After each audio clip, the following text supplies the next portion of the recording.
chacun et chacune d'entre vous. À nouveau, cette fin de semaine, nous ne pouvons pas nous rassembler pour célébrer l'Eucharistie, mais cependant, nous pouvons nous nourrir de la parole de Dieu, chacun chez soi. Et je sais qu'il y a aussi certaines personnes qui partagent cette parole par l'Internet. Donc, nous essayons de mieux comprendre ce message de vie, ce message d'amour que le Seigneur veut nous dire encore aujourd'hui, encore ce dimanche. On l'appelle le deuxième dimanche du temps ordinaire, puisque nous entrons dans ce temps de l'année où il n'y a pas de fête particulière, très spéciale, mais où, semaine après semaine, nous essayons de mieux comprendre la parole de Dieu et de répondre à son amour le mieux possible dans chacune de nos vies. Naturellement, comme à tous les dimanches, le texte de l'Évangile est bien important puisqu'il nous parle de l'appel des premiers disciples de Jésus. Mais peut-être qu'il faut d'abord écouter le texte de la première lecture parce qu'il a aussi un message très, très intéressant et important à nous transmettre. Cette première lecture qui nous vient du premier livre de Samuel. Alors, si vous voulez, nous allons maintenant l'écouter ensemble. En ces jours-là, le jeune Samuel était couché dans le temple du Seigneur à Silo, où se trouvait l'arche de Dieu. Le Seigneur appela Samuel qui répondit, « Me voici. » Il courut vers le prêtre Élie et lui dit, « Tu m'as appelé, me voici. » Élie répondit, « Je ne t'ai pas appelé, retourne te coucher. » L'enfant alla se coucher. De nouveau, le Seigneur appela Samuel et Samuel se leva. Il alla auprès d'Élie et il dit, « Tu m'as appelé, me voici. » Élie répondit, « Je n'ai pas appelé mon fils. Retourne te coucher. » Samuel ne connaissait pas encore le Seigneur et la parole du Seigneur ne lui avait pas encore été révélée. De nouveau, le Seigneur appela Samuel. Celui-ci se leva, il alla auprès d'Élie et il dit, « Tu m'as appelé, me voici. » Alors Élie comprit que c'était le Seigneur qui appelait l'enfant. Et il lui dit, « Va te recoucher et s'il t'appelle, tu diras, « Parle, Seigneur, ton serviteur écoute. » Samuel alla se recoucher à sa place habituelle. Le Seigneur vint, il se tenait là, et il appela comme les autres fois, « Samuel, Samuel. » Et Samuel répondit, « Parle, ton serviteur écoute. » Samuel grandit, le Seigneur était avec lui, et il ne laissa aucune de ses paroles sans effet. Parole du Seigneur. Parle, ton serviteur écoute, mon cœur est ouvert, parle, je suis là. Parle, ton serviteur écoute, parle, je dépends du son de ta voix. Parle, ton serviteur écoute, mon cœur est ouvert, parle, je suis là. Alors, je ne sais pas si, comme moi, vous êtes intrigué par cette phrase qui nous dit « Samuel ne connaissait pas encore le Seigneur », parce que nous savons que Samuel, dès son tout jeune âge, dès son enfance, est demeuré dans le temple de Dieu. Et donc, ça veut dire que déjà depuis plusieurs années, il était témoin des grandes célébrations religieuses qui avaient lieu dans le temple. Il entendait parler de la loi de Dieu. Il côtoyait le prêtre Élie. Et pourtant, on nous dit qu'il ne connaissait pas encore le Seigneur. C'est-à-dire, il connaissait de l'extérieur les rites religieux d'Israël. Et sans doute qu'il trouvait ça très beau, mais ça n'avait pas encore vraiment touché son cœur. Il n'avait pas encore compris que Dieu voulait avoir un rapport personnel, une amitié personnelle avec lui. Et c'est pour ça que cet appel-là, qu'il a entendu retentir à 4 reprises, lui faisait faire un pas extrêmement important dans sa foi. Il arrivait quelque chose de nouveau dans sa vie.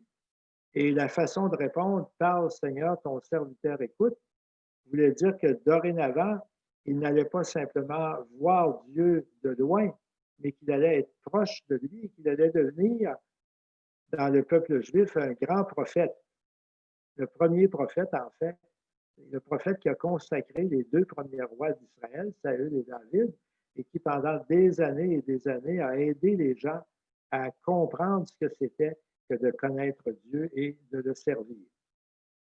Et si nous lisions l'Évangile d'aujourd'hui en entier, bien, nous verrions que c'est à peu près la même chose qui est arrivée pour les deux premiers disciples de Jésus. Ils avaient entendu parler de lui par Jean-Baptiste, ils le regardaient de loin, mais Jésus leur dit, venez et voyez. Prenez le temps de vous arrêter, prenez le temps de me rencontrer et vous allez découvrir qui je suis vraiment. Vous allez découvrir quelle est cette mission que je suis venu accomplir dans le monde. Et c'est à ce moment-là, bien sûr, qu'ils ont accepté de le suivre et de devenir ses proches, de devenir ses disciples. J'imagine, j'espère en tout cas, que vous voyez là une ressemblance avec ce qui s'est passé et se passe encore dans la vie de beaucoup d'entre nous, parce que pour la majorité d'entre nous, de fait, nous sommes plongés dans un monde où la religion est importante presque depuis notre enfance.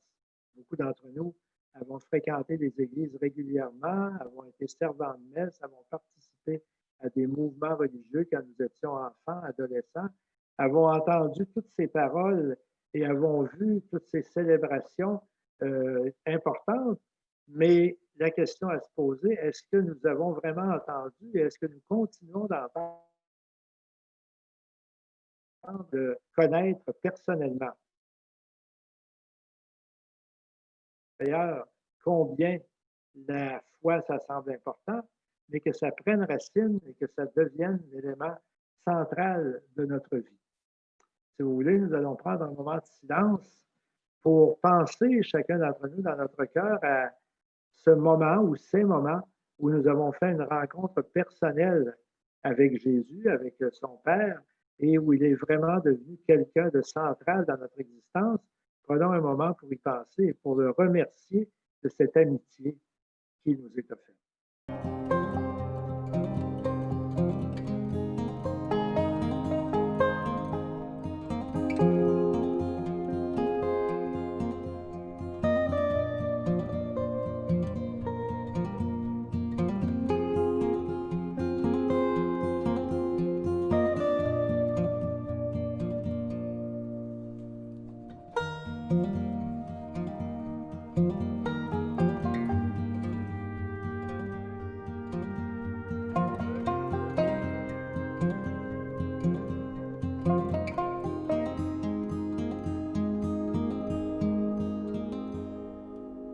Et donc, le Seigneur nous a appelés une première fois et nous avons répondu oui, Seigneur, je veux te connaître, je veux t'aimer.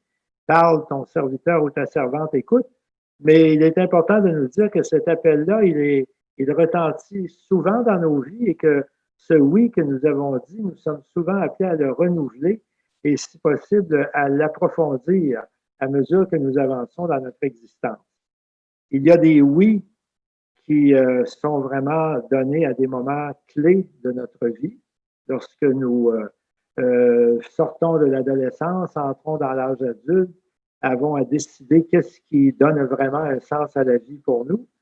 Lorsque nous choisissons la personne avec qui nous partagerons notre vie comme conjoint, comme conjointe, lorsque nous donnons la vie à des enfants et que nous les aidons à grandir, lorsque nous changeons d'orientation dans nos vies, changeons d'emploi, changeons plusieurs de nos occupations et que nous avons à nous demander qu'est-ce qui va vraiment me permettre de vivre pleinement. Donc, il y a des oui qui sont plus charnières dans nos vies et où c'est important que la lumière de l'Évangile et la présence de Dieu viennent nous éclairer dans les choix que nous faisons. Mais le plus souvent, ce oui que nous disons à l'amour du Seigneur, c'est à travers nos actions très quotidiennes ou sans nécessairement prendre des longues heures ou des longues journées de réflexion. Nous savons bien tout de même que si nous prenons le temps de nous arrêter un peu, que nous prenons le temps de demander la lumière de Jésus, de son esprit, que nous nous laissons éclairer par l'Évangile et nous prendrons des décisions qui donneront un sens et donneront un plus et plus de saveur à notre vie. Par exemple, lorsque nous acceptons de nous engager, de nous dévouer au service des autres, même si ça demande un peu d'effort, même si ça demande de quitter notre confort et de donner plusieurs heures par mois ou par semaine dans un service. Lorsque nous acceptons de pardonner à quelqu'un qui nous a fait du tort, même si ça nous coûte, même si ça prend du temps à oublier cette blessure qui nous a été faite, lorsque nous traversons des moments d'épreuve et que nous avons besoin de courage et d'espérance pour continuer à vivre, lorsque dans notre travail, dans nos différentes responsabilités, nous pourrions être tentés parfois de manquer à l'honnêteté, de manquer à la sincérité, de penser seulement à notre intérêt personnel et nous prenons le temps de nous arrêter pour demander au Seigneur qu'il nous éclaire. Ce sont toutes des occasions où nous disons finalement, parle Seigneur, ton serviteur écoute.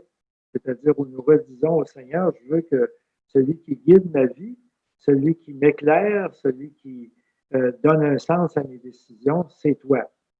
Alors nous avons vécu de ces moments-là, nous en vivrons encore, nous en vivons peut-être présentement. Prenons à nouveau un moment de silence pour redire au Seigneur dans la profondeur de notre cœur, Seigneur, parle, ton serviteur écoute, ta servante écoute, c'est-à-dire avec mes joies et mes difficultés présentes, avec les questions que je me pose sur mon avenir, avec mes espérances, avec mes inquiétudes. Seigneur, aide-moi à toujours agir dans le sens de ton amour et de ta volonté. Ta parole est une lampe à mes pieds, la lumière sur mon sentier, la direction que suit ma vie est tracée par tes oracles.